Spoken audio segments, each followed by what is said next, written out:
जय हिंद। अभ्यास online class की इस नए वीडियो में मैं कृष्णा आप सभी का स्वागत करता हूं। दोस्तों, छत्तीसगढ़ व्यापम की ओर से ज्येष्ठ संपरीक्षक एवं सहायक संपरीक्षक का एग्ज़ाम लिए जाने वाले हैं, जो कि क्या होगा, पूरी तरीके से सीधी भर्ती होगी। तो इसमें जो एग्ज़ाम होगा दोस्तों, उसमें सिलेबस के अकॉर्डिंग जो है हिंदी के 100 प्रश्न पूछे जाएंगे, ठीक है। और उसका मैं ओल्ड क्वेश्चन पेपर आपको सॉल्व करके बताने वाला हूँ। तो वीडियो को शुरू से लास्ट तक ज़रूर देखिए दोस्तों। और ये जो है वीडियो में दोस्तों 100 क्वेश्चन जो है 100 अंकों का जो पूछा गया था उसको बताने वाला हूं। तो वीडियो काफ़ी लंबा हो सकता है, तो शुरू से लेकर लास्ट तक ज़रूर देखिए। और दोस्तों पूरे 100 क्वेश्चन को सॉल्व करने में टाइम अगर ज़्यादा होगा तो मैं इसको 2 पार्ट में लाऊंगा, ठीक है। तो ये आपका मेरा पहला पार्ट हो जाएगा। उसके बाद जो बचेगा 50 क्वेश्चन वो सेकंड पार्ट में लाऊंगा, ठीक है। तो चलिए देख लेते हैं दोस्तों। और इसका पीडीएफ आप जो है मेरे टेलीग्राम ग्रुप अभ्यास ऑनलाइन क्लास में जाकर के आसानी से डाउनलोड कर सकते हो, ठीक है। और इसके सिलेबस की पूरी डिटेल जानकारी है दोस्तों, मैंने वीडियो में नीचे लिंक दे रखा है, वहाँ से चेकआउट कर सकते हो। या फिर जो दोस्तों जो है मेरे www.abhyasgk.com पर भी विजिट कर सकते हो। तो चलिए वीडियो स्टार्ट करते हैं। तो सिलेबस के अकॉर्डिंग दोस्तों इसमें 2 भाग आएगा। भाग जो अ होगा दोस्तों, उसमें 100 अंकों के 100 प्रश्न, जिसमें मैथमेटिक्स, जीके और रीजनिंग के प्रश्न पूछे जाएंगे। और भाग ब जो रहेगा दोस्तों, यहाँ से हिंदी के पूरे 100 प्रश्न 100 अंकों के पूछे जाएंगे। तो चलिए दोस्तों वही क्वेश्चन हम लोग सॉल्व करते हैं, ठीक है। तो चलिए देख लेते हैं। पहला प्रश्न मजिस्ट्रेट शब्द है, तो मजिस्ट्रेट शब्द कौन सा शब्द है? देशज, विदेशज, तद्भव या तत्सम। तो इसका जो राइट आंसर क्या हो जाएगा दोस्तों? जो इसका जो राइट आंसर हो जाएगा ऑप्शन नंबर बी। कौन सा शब्द? विदेशज शब्द। तो ठीक है, तो इसका बी ऑप्शन जो है सही हो जाएगा, ठीक है। तो चलिए देख लेते हैं दोस्तों दूसरा क्वेश्चन। निश्चल का संधि विच्छेद कौन सा होगा? तो दोस्तों निश्चल जो है उसका सही संधि विच्छेद कौन सा होगा? निधनचल, दूसरा होगा निश्चल, और तीसरा है निधनचल, और चौथा दिया है निधनचल। तो दोस्तों आपने संधि पढ़ा होगा, तो संधि विच्छेद जो है इसमें से कौन सा वाला सही होगा? तो वो होगा दोस्तों निधनचल, ठीक है। तो दोस्तों ये कौन सा प्रकार का संधि है, मुझे कमेंट करके ज़रूर बताइए, ठीक है। चलो ये आपका रिविजन भी हो जाएगा। चलिए देखते हैं नेक्स्ट क्वेश्चन। केतु का पर्यायवाची शब्द है, तो दोस्तों केतु जो शब्द है उसका पर्यायवाची शब्द कौन सा है? किरण, दिशा, आचार्य या झंडा। तो इसका जो राइट आंसर हो जाएगा दोस्तों वो कौन सा हो जाएगा? डी, ठीक है। कौन सा? झंडा, जो क्या है केतु का ही क्या है पर्यायवाची शब्द है। बाकी जो है वो किरण केतु का पर्यायवाची शब्द नहीं है, ठीक है। चलिए देख लेते हैं नेक्स्ट क्वेश्चन। यह तत्सम शब्द में से प्रयुक्त है, यह तत्सम शब्द में प्रयुक्त है, तो कौन कौन सा है दोस्तों तत्सम शब्द? आम्र, आम, आमा और जाम, ठीक है। तो इसमें जो शब्द है तत्सम वो क्या हो जाएगा? आपका आम्र हो जाएगा, ठीक है। आम, आमा ये सब क्या है? तो ये आम जो है तद्भव में आ जाएगा, ठीक है। इस तरीके से हमारा पहला ऑप्शन जो है सही हो जाएगा। चलिए देख लेते हैं नेक्स्ट क्वेश्चन। मैदान मारना, तो मैदान मारना मुहावरे का अर्थ क्या होगा? मैदान में मारना, या प्रतियोगिता में जीतना, मैदान छोड़ना या मैदान में हारना। तो दोस्तों मैदान मारना जो शब्द है वो उसका क्या अर्थ होता है कि प्रतियोगिता में जीतना। जैसे क्या हो गया, कोई कंपटीशन या आप एग्ज़ाम दिला रहे हो, वहाँ से क्या हो जाएगा, अगर जीत जाओगे या आपका रैंक आ जाता है तो आप मैदान मारना, मैंने मैदान मार दिया है, तो ये ऐसा आप बोल सकते हो, ठीक है। तो इसका क्या हो जाएगा? बी ऑप्शन जो है सही हो जाएगा। तो देख सकते हो दोस्तों इसी तरीके का प्रश्न पूछा जाता है। और ये जो क्वेश्चन मैं आपको बता रहा हूँ, आप कमेंट करके पूछोगे दोस्तों कि ये जो है सर कौन से ईयर का क्वेश्चन पेपर बता रहे हो आप। तो दोस्तों मैं बता दूं ये 2015 में एग्ज़ाम हुआ था, ये 2015 का ही क्वेश्चन पेपर है, ठीक है। आप नेट में सर्च करके भी आप इसको देख सकते हो। चलिए देख लेते हैं नेक्स्ट क्वेश्चन। केदार का पर्यायवाची शब्द है, तो केदार का जो पर्यायवाची शब्द है महेश, ब्रह्मा, विष्णु, इंद्र। तो केदार किसको कहा जाता है दोस्तों? जो शंकर भगवान है उन्हीं के ही अवतार को कहा जाता है, ठीक है, केदार, ठीक है। केदारनाथ, ठीक है। आप नाम सुने ही होंगे, तो अब थोड़ा सा और दिमाग लगाओ तो पता चल जाएगा। केदारनाथ, केदारनाथ में किसकी मंदिर है? शंकर, शिव जी की। तो क्या हो जाएगा वो उसका आंसर? महेश, ठीक है, क्योंकि महेश को आप तो जानते ही होंगे, ठीक है। ब्रह्मा, विष्णु, महेश। चलिए देख लेते हैं नेक्स्ट क्वेश्चन। शुद्ध वाक्य है, तो शुद्ध वाक्य है दही खट्टी है, दही खट्टा है, दही खट्टाई है, दही खट्टी लग रही है। तो इसमें से शुद्ध वाक्य कौन सा है, ठीक है। तो इसमें जो शुद्ध वाक्य है दोस्तों दही खट्टा है, ठीक है, क्योंकि ये क्या होता है पुल्लिंग जो शब्द आता है उसमें आता है, ठीक है। अगर खट्टी है अगर आप बोलते हो तो वो क्या हो जाएगा? गलत हो जाएगा, ठीक है। तो ऑप्शन नंबर बी जो है इसका राइट आंसर हो जाएगा। चलिए देख लेते हैं नेक्स्ट क्वेश्चन। व्यंजन किसे कहते हैं? तो व्यंजन किसे कहते हैं दोस्तों? स्वर का मेल को व्यंजन कहते हैं। व्यंजन एवं व्यंजन के वर्ण के जो मिलते हैं उसको व्यंजन कहते हैं। व्यंजन एवं स्वर मिलते हैं उसको व्यंजन कहते हैं। या व्यंजन परतंत्र वर्ण है, तो दोस्तों व्यंजन किसे कहते हैं? सिंपल सा प्रश्न जो पूछा जा रहा है यहाँ पास, जो बचपन से आप पढ़ते आ रहे हो, तो क्या हो जाएगा? व्यंजन जो है परतंत्र वर्ण है, ठीक है, जिसमें स्वर का मेल इसमें नहीं होता, ठीक है। कंफ्यूज हो सकते हो दोस्तों, व्यंजन एवं व्यंजन का वर्ण, ठीक है, तो इसमें तो आप कंफ्यूज हो सकते हो, तो इसका डी ऑप्शन जो है व्यापम द्वारा लिया गया है। चलिए देख लेते हैं नेक्स्ट क्वेश्चन। इस वर्ण शब्द का उच्चारण, इस शब्द जो वर्ण है उसका उच्चारण मूर्धन्य है। तो दोस्तों इसका जो है हिंदी में जब टॉपिक पढ़ाऊंगा आपको जो है इसका वर्णमाला, तो आपको समझ आएगा कि कौन सा शब्द का उच्चारण कहाँ से होता है, कौन सा शब्द तालु से उत्पन्न होता है। तो ये दोस्तों मूर्धा वाला कौन सा है? का, च, ट या प, ठीक है। तो इसका जो राइट आंसर क्या हो जाएगा दोस्तों? ट वाला जो है क्या हो रहा है? मूर्धा के अंतर्गत आता है, ट ठ ड ढ, ठीक है। चलिए देख लेते हैं नेक्स्ट क्वेश्चन। निम्नलिखित में से व्याकरण की दृष्टि से त्रुटिहीन वाक्य को चिन्हित कीजिए। मतलब ऐसा 4 ऑप्शन में से हमको ये वाला बताना है दोस्तों जिसमें व्याकरण के अकॉर्डिंग क्या होगा, त्रुटि जो नहीं है वो बताना है। बाकी 3 जो ऐसे हैं जिसमें त्रुटि है, एक जो है सही है। जैसे क्या दिया है ऑप्शन देख लेते हैं। मैं कल चैन के साथ सोऊंगा, मैं कल चैन के साथ सोऊंगा। भाई मैं कल चैन से सोऊंगा, ये भी हो सकता है ना। तो चैन के साथ मतलब क्या हो रहा है? ये तो गलती हो जाएगा। देख लेते हैं दूसरा ऑप्शन, ठीक है। तो दूसरा ऑप्शन क्या है? छत्तीसगढ़ के दक्षिण का अधिकांश भाग जो है पठार है। छत्तीसगढ़ के दक्षिण का अधिकांश भाग पठार है। भाई दक्षिण का बोलने की क्या ज़रूरत है? दक्षिण का अधिकांश भाग पठार है, ठीक है। तो छत्तीसगढ़ के दक्षिण, तो या फिर अगर आप बोल रहे हो तो यहाँ पास के को हटा दो, दक्षिण के, तो उसमें आप समझ ही सकते हो ना। तो इसमें क्या हो जाएगा? ये भी गलत हो जाएगा। देख लेते हैं नेक्स्ट क्वेश्चन। पाकिस्तानी घुसपैठियाँ दंड देने के योग्य हैं, ठीक है। पाकिस्तानी घुसपैठियाँ दंड देने के योग्य है, ठीक है। तो ये क्या हो जाएगा?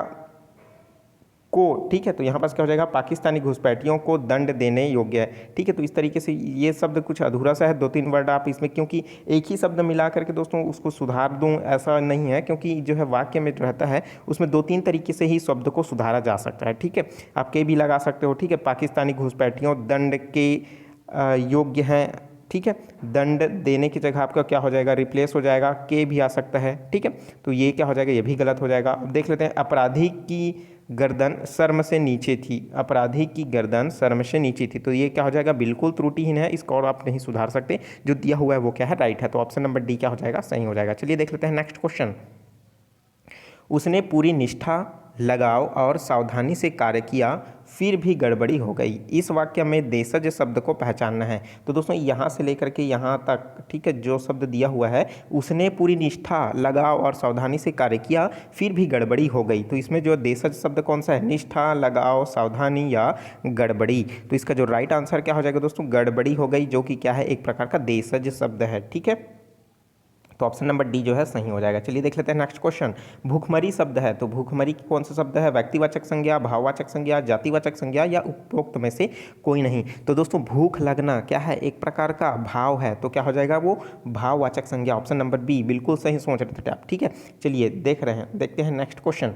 अशुद्ध वाक्य को अलग कीजिए। अशुद्ध वाक्य दिया हुआ है, उसको हमको बताना है। अंकुश, अंतर्गत, प्रेयसी, निरोग। तो अशुद्ध शब्द हमको बताना है। तो दोस्तों इसमें अशुद्ध शब्द कौन होगा? निरोग। आप समझ सकते हो निरोग क्यों इसमें अलग है, ठीक है। चलिए देख लेते हैं नेक्स्ट क्वेश्चन। अंधे की लकड़ी का अर्थ है, तो दोस्तों अंधे की लकड़ी का अर्थ आपको बताना है। खर्च होना, बेफिक्र होना, सहारा होना या पास में रहना, ठीक है। तो इसका आंसर तो शायद मुझे बताने की ज़रूरत नहीं पड़ना चाहिए। तो इसका आंसर क्या होगा? ठीक है, सी का ऑप्शन हो जाएगा। चलिए देख लेते हैं नेक्स्ट क्वेश्चन। जिसका निवारण ना किया जा सके, इस वाक्यांश के आशय को व्यक्त करने वाला सटीक शब्द, मतलब एक शब्द में उत्तर देना है, आप प्रश्न को थोड़ा सा घुमा दे रहा है, ठीक है। जिसका निवारण ना किया जा सके, ऑप्शन दिया है अनिवारणीय, अनिवारण योग्य, निवारणीय या अनिवार्य। तो दोस्तों इसका जो राइट आंसर हो जाएगा वो क्या हो जाएगा? अनिवार्य, ठीक है। सॉरी, देखिए, जिसका निवारण ना किया जा सके, ठीक है, अनिवार्य, ठीक है। तो इसका क्या हो जाएगा दोस्तों? आपका डी ऑप्शन जो है सही हो जाएगा। व्यापम की ओर से दोस्तों डी ऑप्शन को राइट आंसर लिया गया है, ठीक है, अनिवार्य। और दोस्तों मुझे कमेंट करके ज़रूर बताइए कि क्या डी ऑप्शन सही है अन्य ऑप्शन की तुलना में, ठीक है। चलिए देखते हैं नेक्स्ट क्वेश्चन। त्रिफला में कौन सा समास है? त्रिफला में कौन सा समास है? तत्पुरुष, द्वंद्व समास, द्विगु समास, कर्मधारय समास। त्रिफला में कौन सा समास है? तत्पुरुष, द्वंद्व, द्विगु, कर्मधारय। ठीक है, तो दोस्तों इसका जो राइट आंसर हो जाएगा कौन सा समास? इसमें आएगा आपका द्विगु समास। द्विगु, द्विगु क्यों होगा? सिंपल सा प्रश्न है, क्योंकि त्रिफला जो स्टार्टिंग शब्द है संख्यावाचक है, तो द्विगु समास होगा। ठीक है, चलिए देख लेते हैं नेक्स्ट क्वेश्चन। निम्नलिखित में से विदेशी शब्द है, तो विदेशी शब्द चश्मा, कारज, आखर, बच्चा।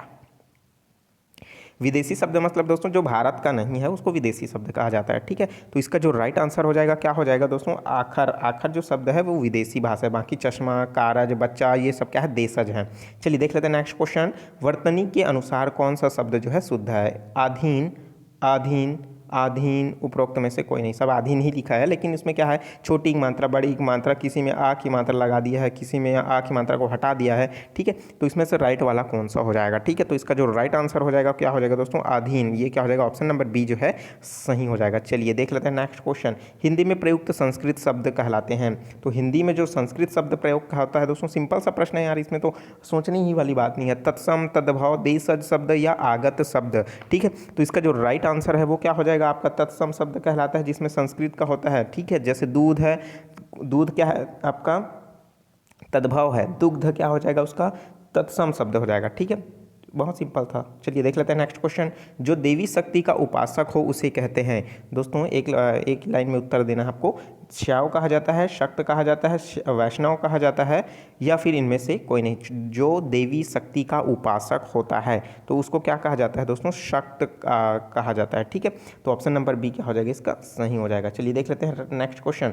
रसोई घर में कौन सा समास है? भाई रसोई घर में कौन सा समास है? ठीक है, तत्पुरुष समास, द्विगु समास, द्वंद्व समास या कर्मधारय समास। ये भी सिंपल सा प्रश्न है, ये बहुत बार पूछा जा चुका है। तो दोस्तों इसका क्या हो जाएगा आपका? तत्पुरुष समास। ये ऑप्शन क्या हो जाएगा? सही हो जाएगा। ठीक है, चलिए देख लेते हैं नेक्स्ट क्वेश्चन। अंगूठा चूमना मुहावरे का अर्थ है। अंगूठा चूमना मुहावरे का अर्थ क्या हो जाएगा? प्यार जताना, खुशामद करना, खुशियाँ मनाना या आदर प्रकट करना। ठीक है, अंगूठा चूमना मतलब क्या हो रहा है? प्यार जताना, खुशामद करना, खुशियाँ मनाना या आदर प्रकट करना। ठीक है, तो दोस्तों इसका जो राइट आंसर हो जाएगा क्या हो जाएगा? ऑप्शन नंबर बी, खुशामद करना। ठीक है, चलिए देख लेते हैं नेक्स्ट क्वेश्चन। निम्नलिखित में से द्विगु समास का उदाहरण है। द्विगु पता चल गया दोस्तों, द्विगु समास किसको कहते हैं? तो ऑप्शन दिया है नीलगाय, दुमाता, सुधर्मा या उदारमना। ठीक है, उदारमना। तो इसका जो राइट आंसर क्या हो जाएगा दोस्तों? द्विगु समास। ठीक है, जिसमें क्या होता हो? ठीक है, प्रधान होता हो उसके शब्द। ठीक है, तो वो क्या हो जाएगा? दुमाता। दुमाता मतलब दो शब्द को संबोधित कर रहा है, जिसमें क्या हो? संख्यावाचक हो, तो क्या होता है? द्विगु समास होता है। ठीक है, तो क्या हो जाएगा? दो मतलब क्या होता है? दो की बात कर रहे हैं, संख्या वाला दो। ठीक है, दो माता, जिसकी क्या हो? दो माता हो। ठीक है, वो क्या कहलाता है? दुमाता। चलिए देख लेते हैं नेक्स्ट क्वेश्चन। दोस्तों वीडियो अच्छा लगा तो जरूर लाइक कर दीजिए। जो स्टूडेंट नए हैं चैनल को जरूर सब्सक्राइब कर लीजिएगा। पीडीएफ जो है आपको मेरे टेलीग्राम ग्रुप अभ्यास ऑनलाइन क्लास में मिल जाएगा। चलिए देखते हैं नेक्स्ट क्वेश्चन। अपने पैरों पर खड़ा होना। ठीक है, अपने पैरों पर खड़ा होना। भाई सब लोग अपने पैरों पर ही खड़े होते हैं। ठीक है, लेकिन कहने का अर्थ क्या होता है? इसमें दूसरा होता है। पैरों में खड़े होना क्या हो जाएगा? परम मित्र होना, आत्मनिर्भर होना, भाग जाना या भयभीत होना। तो इसका जो राइट आंसर क्या हो जाएगा? आत्मनिर्भर होना। ऑप्शन नंबर बी क्या हो जाएगा? सही हो जाएगा। इसका तो आंसर तो मुझे बताने की जरूरत ही नहीं थी, आपको बिल्कुल इसका आंसर पता रहा होगा। चलिए देख लेते हैं नेक्स्ट क्वेश्चन। कौन सा शब्द जो है विदेशी भाषा से नहीं है? प्रश्न को देखिए, विदेशी भाषा से नहीं आया है। कौन सा? कबड्डी, साबुन, शादी, ट्रेन। इसका राइट आंसर क्या हो जाएगा? कबड्डी, साबुन, शादी, ट्रेन विदेशी भाषा से नहीं है, मतलब कौन सा होगा? वो देसी भाषा होगा। ठीक है, तो इसका जो राइट आंसर हो जाएगा वो क्या हो जाएगा? कबड्डी। कबड्डी क्या है? एक प्रकार का देशज भाषा है। ठीक है, चलिए देख लेते हैं दोस्तों नेक्स्ट क्वेश्चन। इनमें से किसका संबंध शारीरिक क्रिया से है? ठीक है, निम्न में से किसका संबंध शारीरिक क्रिया से है? जठरनल, दावानल, बड़वानल या पंचानल। तो इसका जो राइट आंसर क्या हो जाएगा? जठरानल जो है शारीरिक क्रिया से संबंधित है। ठीक है, चलिए इसका ये ऑप्शन सही हो जाएगा। चलिए देख लेते हैं नेक्स्ट क्वेश्चन। व्याकरणिक दृष्टि से शुद्ध वाक्य को बताना है। पहला ऑप्शन दिया है छात्रों ने प्राचार्य को अभिनंदन पत्र अर्पित किया। दूसरा है छात्रों ने प्राचार्य को अभिनंदन पत्र प्रदान किया। तीसरा है छात्रों ने प्राचार्य को अभिनंदन पत्र दिया। और चौथा दिया है उपरोक्त में से कोई नहीं। तो इसका जो राइट आंसर क्या हो जाएगा दोस्तों कि अब छात्रों ने प्राचार्यों को अभिनंदन पत्र जो है दिया। ठीक है, तो इसको क्या हुआ, ऑप्शन नंबर सी जो है राइट आंसर हो जाएगा। चलिए देख लेते हैं नेक्स्ट क्वेश्चन। क्वेश्चन नंबर 128 मतलब इस हिंदी सेक्शन का 28वां नंबर का प्रश्न। इंद्र शब्द के लिए पर्यायवाची है, तो इंद्र शब्द के लिए पर्यायवाची कौन सा शब्द है? धूमकेतु, सूरपति या यातुधान या महाकाय। ठीक है, तो जो इंद्र शब्द है दोस्तों उसके लिए पर्यायवाची शब्द जो होता है वो सूरपति से होता है। ठीक है, तो इसका क्या हो जाएगा, बी ऑप्शन जो है सही हो जाएगा। आप भी कमेंट करते रहिए दोस्तों कि आपने कितने क्वेश्चन जो है सही बताने की कोशिश कर रहे हैं, और इसी पैटर्न से यह क्वेश्चन 100 क्वेश्चन जो पूछा जाएगा यहीं से ही पूछा जाएगा। चलिए देख लेते हैं नेक्स्ट क्वेश्चन। भाषा में सरलता, सरसता, चमत्कार और प्रवाह उत्पन्न के लिए निम्न में से किसका प्रयोग किया जाता है? भाषा जो है सरल, सरसता, चमत्कार और प्रवाह उत्पन्न करने के लिए किसका प्रयोग किया जाता है? मुहावरा, संधि, समास या कारक का प्रयोग किया जाता है। तो दोस्तों इसमें जो प्रयोग किया जाता है किसका प्रयोग किया जाता है? भाई मुहावरे का प्रयोग किया जाता है। ठीक है, किसी चीज़ को जैसे क्या हो रहा है, अरे यार तुम इतने दिनों बाद दिखाई दे रहे हो, तो उसको क्या बोलोगे? तुम क्या ईद के चांद थे। ठीक है, मैं क्या बोल रहा हूँ आप समझ ही रहे होगे। ठीक है, चलिए देख लेते हैं नेक्स्ट क्वेश्चन। सर्वनाम किसके बदले में आता है? तो भाई सर्वनाम जो है विशेषण के बदले में आता है, क्रिया के बदले में आता है, वचन के बदले में आता है या फिर संज्ञा के बदले में आता है। तो हम जानते हैं दोस्तों संज्ञा के बदले आने वाले शब्द को क्या कहते हैं?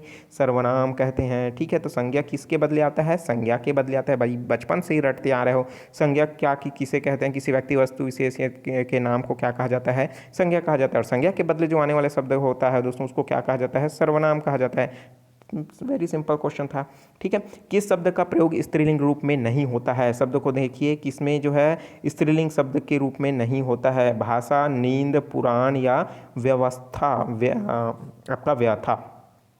स्त्रीलिंग रूप नहीं है मतलब क्या होगा, वो पुरलिंग होगा भाई। तो भाई इसमें राइट आंसर क्या हो जाएगा? पुराण। पुराण क्या है? एक प्रकार का पुरलिंग है। ठीक है, तो इसलिए तो वो स्त्रीलिंग नहीं है। ठीक है, चलिए देख लेते हैं नेक्स्ट क्वेश्चन। खून पसीना एक करना, खून और पसीना एक करना मुहावरे का अर्थ क्या हो जाएगा? आराम करना, दुखी होना, कठिन परिश्रम करना या फिर रोना। ठीक है, खून पसीना एक करना, आराम करना, दुखी होना, कठिन परिश्रम करना या रोना। आंसर बताने की ज़रूरत नहीं है। ठीक है, चलिए देख लेते हैं नेक्स्ट क्वेश्चन। सही शब्द का चयन कीजिए। आशीर्वाद, आशीर्वाद, आशीर्वाद, आशीर्वाद। कौन सा आशीर्वाद सही है ये देखना है। ठीक है, इसमें वर्तनी से संबंधित खेल होता है दोस्तों। आप जितना ज़्यादा ऑप्शन देखोगे और कन्फ्यूज़न होगा। ठीक है, कि आशीर्वाद क्या होता है। ठीक है, आशीर्वाद को किस तरीके से लिखा जाता है एक बार क्या करना, आप रफ में लिख करके देखना, उसके बाद इसमें जो है दोस्तों टिक लगाना। तो मुझे कमेंट करके बताइए कि इसका राइट आंसर क्या हो जाएगा। तो इसको लिखा जाता है दोस्तों इस तरीके से, आशीर्वाद। ऑप्शन नंबर सी जो है इसका क्या हो जाएगा? सही हो जाएगा। चलिए देख लेते हैं नेक्स्ट क्वेश्चन। निम्नलिखित शब्दों में से संज्ञा शब्द को चिन्हांकित कीजिए। अवहेलना, संयुक्त राज्य अमेरिका, शांतिपूर्वक या क्रमशः। संज्ञा शब्द को चिन्हांकित करना है। अवहेलना, संयुक्त राज्य अमेरिका, शांतिपूर्वक, क्रमशः। तो इसमें जो राइट आंसर हो जाएगा दोस्तों, हम क्योंकि हम संज्ञा का बचपन से ही परिभाषा पढ़ रहे हैं भाई, किसी व्यक्ति, वस्तु, स्थान, जगह के नाम को क्या कहा जाता है? संज्ञा कहा जाता है। अवहेलना, शांतिपूर्वक, क्रमशः ये सब हैं क्या? नहीं है। तो राइट आंसर क्या हो जाएगा? ऑप्शन नंबर बी, यूएसए, संयुक्त राज्य अमेरिका। मुझे कमेंट करके बताइए दोस्तों कि संयुक्त राज्य अमेरिका के वर्तमान में राष्ट्रपति कौन है और संयुक्त राज्य अमेरिका के प्रधान जो राजधानी क्या है। ठीक है, तो इन दोनों का दोस्तों कमेंट करके ज़रूर बताइए। चलिए देख लेते हैं नेक्स्ट क्वेश्चन। पथभ्रष्ट शब्द किस समास का उदाहरण है? तो दोस्तों पथभ्रष्ट जो है शब्द किसका उदाहरण है? करण तत्पुरुष समास का, आपादान तत्पुरुष समास का, संबंध तत्पुरुष समास का या कर्म तत्पुरुष समास का? पथभ्रष्ट मतलब इसका तो समास विग्रह कर देता हूँ तो क्या हो जाएगा? पथ से भ्रष्ट। ठीक है, तो इसमें कौन सा शब्द आ रहा है? से शब्द आ रहा है। और से किसमें प्रयोग होता है आप मुझे कमेंट करिए, इसका राइट आंसर बताइए। ठीक है, तो बहुत ही सिंपल सा प्रश्न है भाई। इस तरीके का प्रश्न अगर आप पूछा जाएगा तो आप आसानी से क्वेश्चन को जरूर सॉल्व कर पाओगे जब आप अच्छे से समास को पढ़ोगे तब। ठीक है, समास के लिए मैंने एक पहले से ही ट्रिक बना करके बताया हूँ वीडियो को, जिसमें आप पूरे समास को एक ही चुटकियों में सॉल्व कर पाओगे। ठीक है, तो दोस्तों इसमें जो है पथभ्रष्ट, पथभ्रष्ट में क्या हो जाएगा? आपादान तत्पुरुष। अपादान तत्पुरुष समास क्या हो जाएगा, आंसर हो जाएगा। ठीक है, तो इसका बी ऑप्शन जो है सही हो जाएगा। चलिए देख लेते हैं नेक्स्ट क्वेश्चन। निम्नलिखित में से किस वाक्य में वचन संबंधी अशुद्धि है? तो वचन संबंधी अशुद्धि को किस में है देख लेते हैं भाई। हमको सिर्फ वचन को ही क्या करना है, टारगेट करना है इन चारों ऑप्शन में से। ठीक है, देख लेते हैं। कन खजूरे के 100 पैर होते हैं जिससे वह चलता है। दूसरा, चुनाव में पराजय का दायित्व पार्टी सदस्य के ऊपर होता है। तीसरा बोल रहा है शरीफ पुरुष किसी को तंग नहीं करता। चौथा बोल रहा है कि अंग्रेज लोगों ने हमारे देश पर 200 साल तक शासन किए हैं। तो दोस्तों इस तरीके से हमको बताना है वचन संबंधी अशुद्धि किसमें है। ठीक है, तो हमको दोस्तों पहला वाला ऑप्शन देखने को मिल रहा है जिसमें क्या है, अशुद्धि है। कन खजूरे के 100 पैर होते हैं जिससे वह चलता है। ठीक है, तो ये इसका क्या हो जाएगा, पहला ऑप्शन जो है अशुद्धि एक रूप हो जाएगा और पहला ऑप्शन हमारा सही हो जाएगा। चलिए देख लेते हैं नेक्स्ट क्वेश्चन। निम्नांकित में से किस वाक्य में मुहावरे का प्रयोग किया गया है? तो मुहावरे का प्रयोग किस में किया गया है, चलिए ऑप्शन देख लेते हैं तो हमको पता चल जाएगा किस में प्रयोग किया गया है। उसे उल्लू नहीं बना सकते, उसने घाट घाट का पानी पिया है। दूसरा बोल रहा है कि ताकत की हमेशा जीत होती है, जिसकी लाठी उसकी भैंस। उसी तरीके से तीसरा बोल रहा है कि उस पर तुम्हारे सुझाव का कोई असर नहीं होगा, क्योंकि भैंस के आगे बीन बजाए भैंस खड़ी पघुराए। चौथा बोल रहा है कि मैं तो बस पुस्तकालय तक गया था। उसी तरीके से इसके लिए है मियाँ की दौड़ मस्जिद तक। तो इसमें जो है दोस्तों किस वाक्य में मुहावरे का प्रयोग किया जा रहा है? सब तो एक ही जैसा लग रहा है भाई, सब में जो बोला जा रहा है उसमें तो सब में एक सटीक जो मुहावरा बोला जा रहा है। थोड़ा सा कन्फ्यूज़न आपको क्रिएट जरूर हो रहा होगा। ठीक है, तो दोस्तों इसका जो राइट आंसर होगा, थोड़ा सा एक बार ऑप्शन को और देख लीजिए कि जिसे उल्लू नहीं बना सकते, उसे उल्लू नहीं बना सकते, उसने घाट घाट का पानी पिया है। ठीक है, तो दोस्तों इस तरीके से और इसी के अलावा जो ताकतवर की हमेशा जीत होती है, जिसकी लाठी उसकी भैंस। ठीक है, उसी तरीके से उस पर तुम्हारे सुझाव का कोई असर नहीं हुआ, मतलब जिसकी भैंस मतलब भैंस के आगे बीन बचाए भैंस खड़ी पगुराए। तो और उसी तरीके से जो चौथा दिया है, मैं तो बस पुस्तकालय गया था, मियाँ की दौड़ मस्जिद तक। भाई तो इसमें जो है व्यापम ने इस क्वेश्चन को विलोपित कर दिया था, क्योंकि सारे क्वेश्चन जो है इसमें ऑप्शन जो है इसमें सेटिस्फाई हो रहे हैं। ठीक है, तो इस लोग को क्या कर दिया गया था, विलोपित कर दिया गया था। ठीक है, सबको बोनस अंक दिया गया था उस समय। चलिए देख लेते हैं नेक्स्ट क्वेश्चन। तो भाई इस तरीके का प्रश्न पूछा जा सकता है। ठीक है ना, तो आप इसको ध्यान रखिए और थोड़ा सा प्रैक्टिस ज़्यादा करोगे दोस्तों, जितना सब मुहावरा होगा। तो मुहावरे के लिए पर्टिकुलर वीडियो लाऊंगा दोस्तों, जिसमें जितने भी मुहावरे हैं उसको मैं पूरा प्रैक्टिस आपको कराने की कोशिश करूँगा। ठीक है, चलिए देखते हैं दोस्तों नेक्स्ट क्वेश्चन। नेक्स्ट क्वेश्चन है वाचाल शब्द का प्रयोग निम्न में से किसके लिए होता है? तो दोस्तों वाचाल जो शब्द है, चलिए देख लेते हैं उसमें किसके लिए होता है। जो वचन से परे हो उसको वाचाल कहते हैं, जो कहा गया हो उसको वाचाल कहते हैं, या जो कहा ना जा सके उसे वाचाल कहते हैं, या फिर जो बहुत बोलता है उसको वाचाल कहते हैं। भाई मैं ही उतना देर से बोल रहा हूँ यार, पटर पटर, मतलब मैं वाचाल हूँ। चलिए वीडियो भी काफ़ी लंबी हो चुकी है, 22 मिनट से भी ज़्यादा हो चुका है। ठीक है, चलिए देखते हैं दोस्तों 50 क्वेश्चन इस वीडियो में कवर करेंगे। नेक्स्ट वीडियो में 51 से लेकर के 100 क्वेश्चन को कवर करेंगे, क्योंकि मैं तो वाचाल बन गया हूँ। चलिए देखते हैं नेक्स्ट क्वेश्चन, मजाक कर रहा था। चलिए देखते हैं नेक्स्ट क्वेश्चन। नीचे दिए गए विकल्पों में से तत्भव शब्द का चयन कीजिए। तो नीचे दिए गए विकल्पों में से तत्भव शब्द का चयन करना है। बैंक, मर्म, मुंह, प्रलाप। तो इसका जो राइट आंसर हो जाएगा दोस्तों क्या हो जाएगा आपका मुंह। ठीक है, तो ये क्या हो जाएगा, ये कौन सा प्रकार का शब्द है, तत्भव प्रकार का शब्द है। ठीक है, तो इसका क्या हो जाएगा, सी ऑप्शन जो है सही हो जाएगा। चलिए देख लेते हैं नेक्स्ट क्वेश्चन। निम्नलिखित में से कौन सा शब्द जो है तत्सम है? भाई, आग, भ्राता या कान। तो दोस्तों इसका जो राइट आंसर क्या हो जाएगा, भ्राता। भ्राता क्या है, एक प्रकार का तत्सम शब्द है, बाकी जो है क्या है, तद्भव शब्द है। ठीक है, आग भी क्या है, एक प्रकार का तद्भव है। इसकी जगह अग्नि बोल देता मतलब वो क्या हो जाता है, तत्सम हो जाएगा। कान है तो कान को क्या कहा जाता है, तत्सम में कर्ण कहा जाता है। भाई है उसको क्या कहा जाता है, भ्राता कहा जाता है, चूंकि नीचे दिया हुआ है। ठीक है, चलिए देख लेते हैं। निर्भय शब्द किस समास का उदाहरण है? निर्भय शब्द जो है किस जो समास का उदाहरण है? कर्मधारय समास, बहुब्रीहि समास, तत्पुरुष समास, द्वंद्व समास। तो दोस्तों इसमें जो है कमेंट करके बताइए किसका कौन सा समास होगा। समास का मैं ट्रिक पहले से बना चुका हूं दोस्तों, मेरे चैनल में जाकर के देखिए, हिंदी व्याकरण में वो प्लेलिस्ट में बना हुआ है, उसको जरूर चेक कर लीजिए। उसमें आपको देखने को मिलेगा समास का ट्रिक।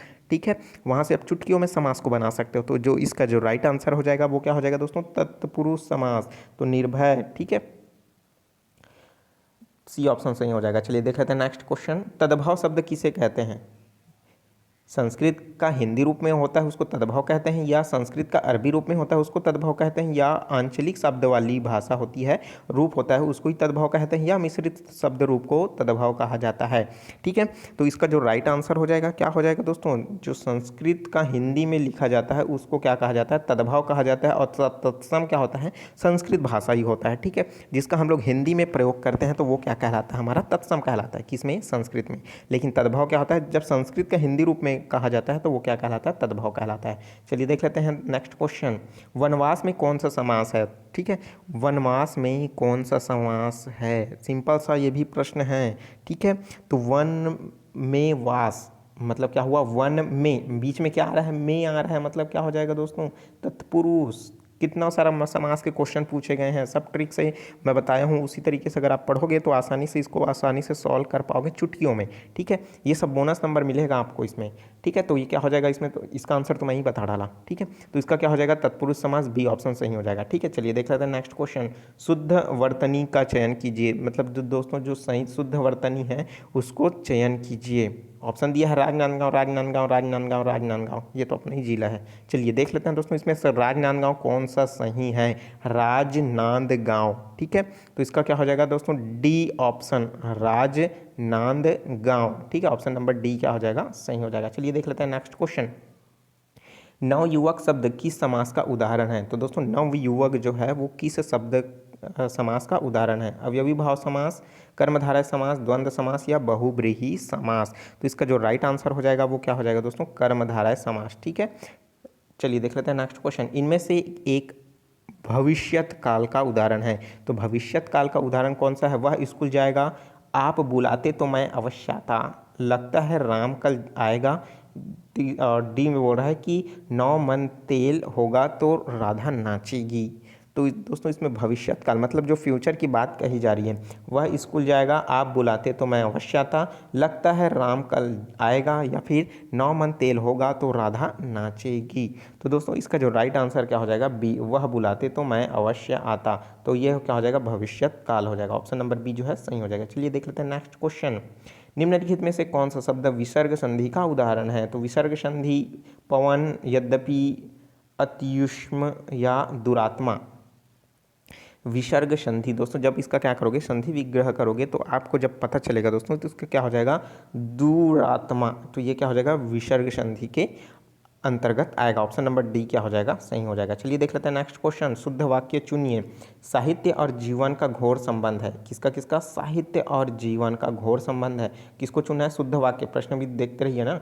ठीक है, शुद्ध वाक्य को चुनना है। दूसरा दिया है बंदूक एक बहुत ही उपयोगी शस्त्र है। अस्त्र और शस्त्र में ध्यान दीजिए। ठीक है, क्योंकि अस्त्र अलग है और शस्त्र अलग है। ठीक है, सी में आपका पत्र मिला धन्यवाद। डी बोल रहा है कि लड़का मिठाई लेकर भागता हुआ घर आया। तो शुद्ध वाक्य हमको बताना है कि दोस्तों इसका जो शुद्ध वाक्य होगा वो कौन सा होगा? आपका पत्र मिला धन्यवाद। ये क्या हो जाएगा दोस्तों? शुद्ध वाक्य हो जाएगा। ठीक है, तो ऑप्शन नंबर सी जो है राइट आंसर हो जाएगा। अन्य में दोस्तों ये क्या है? बंदूक क्या है? एक प्रकार का अस्त्र है। साहित्य और जीवन का घोर क्या है? संबंध है। तो भाई घोर बोलने की ज़रूरत नहीं है, साहित्य और जीवन का संबंध है, ये समझ आ जाएगा। मिठाई, लड़का मिठाई लेकर भागता हुआ घर आया। ठीक है, तो ये इस तरीके से इसमें क्या हो सकता है दोस्तों? अशुद्ध आप बता सकते हैं। लड़का जो है मिठाई लेकर भागता हुआ घर आया। तो घर आया भाई, तो आया भी बोल सकते हो। ठीक है, तो घर बोलने की ज़रूरत भी नहीं है यहाँ पास। ठीक है, तो ये क्या हो जाएगा? हमारे लिए सी ऑप्शन सही हो जाएगा। चलिए देख लेते हैं नेक्स्ट क्वेश्चन। निम्नलिखित में से कौन सा स्पष्ट स्वर है? तो स्पष्ट स्वर मतलब पीछे लगने वाला जो स्वर है वो क्या हो जाएगा? ज, ई, आ। तो इसका जो राइट आंसर क्या हो जाएगा दोस्तों? 149। तो इसका जो राइट आंसर होगा दोस्तों आ। ठीक है, तो ये क्या हो जाएगा? इसका स्पष्ट स्वर हो जाएगा। ठीक है, चलिए देख लेते हैं नेक्स्ट क्वेश्चन। तत्सम शब्द किसे कहते हैं? तो तत्सम शब्द दोस्तों संस्कृत शब्द को, फारसी शब्द को, उर्दू शब्द को, खड़ी बोली को। भाई एक जगह आप तत्सम तब तद्भव शब्द ऑप्शन ही क्वेश्चन अलग अलग था जिसको मैंने आपको क्लियर किया था। ठीक है, तत्सम से बहुत सारे प्रश्न पूछे गए हैं दोस्तों, तत्सम तद्भव से, क्योंकि दोस्तों 100 नंबर के क्वेश्चन में से 100 नंबर का आपको हिंदी से पूछने हैं, तो ग्रामर के बहुत सारे क्वेश्चन जो है दोस्तों एक ही टॉपिक से रिलेटेड आएगा। ठीक है, तो आपको प्रिपरेशन अच्छे से करना है। तत्सम तद्भव संधि समास यहीं से तो आएगा यार, और कहाँ से आएगा। ठीक है, चलिए देख लेते हैं इसका आंसर क्या होगा। तत्सम किसको कहते हैं? तत्सम उसी को ही कहते हैं जो संस्कृत शब्द होते हैं। ठीक है, तो तद्भव किसको कहते हैं? जिसका संस्कृत का हिंदी में अनुवाद होता है। वही क्वेश्चन मैंने अभी बताया था ना, तद्भव किसको कहते हैं, प्रश्न मैंने अभी बताया था ऊपर में, आपको याद, देखिए ये वाला। ठीक है, तद्भव शब्द किसको कहते हैं? जो संस्कृत का हिंदी रूप होता है उसको क्या कहते हैं? तद्भव कहते हैं। ठीक है, तो देखिए इसी तरीके के एक ही दो प्रश्न पूछा गया। देखिए हिंदी का संस्कृत में, संस्कृत का हिंदी में, दो प्रश्न यहीं से बन गया। ठीक है, तो वीडियो भी काफ़ी लंबी हो चुकी है, 30 मिनट हो गया दोस्तों। चलिए मिलते हैं नए वीडियो में। और जो दोस्तों आगे का भी प्रश्न है, 51 से लेकर के 100 तक के क्वेश्चन, उन सबको मैं आपको प्रैक्टिस कराऊंगा। ठीक है, नेक्स्ट पार्ट में। हमारा पार्ट नंबर पहला वीडियो काफ़ी लंबा हो चुका है, इस वजह से मैं उसको नेक्स्ट पार्ट में आपको कराऊंगा। इसका PDF मेरे टेलीग्राम ग्रुप में अभ्यास में डाउनलोड कर सकते हो, अभ्यास ऑनलाइन क्लास में जा करके आसानी से डाउनलोड कर सकते हो। ठीक है, और अभ्यासgk.com विजिट करके भी डिटेल में पढ़ सकते हो। ठीक है, और हिंदी के लिए आपके लिए कौन सा बुक बेस्ट रहेगा, मैंने नीचे डिस्क्रिप्शन में लिंक दे रखा है, वहाँ से ज़रूर चेकआउट कर लीजिए। ठीक है, चलिए मिलते हैं दोस्तों नए वीडियो में नए जानकारी के साथ। मुझे दीजिए इजाज़त। Take care, all the best, जय हिंद।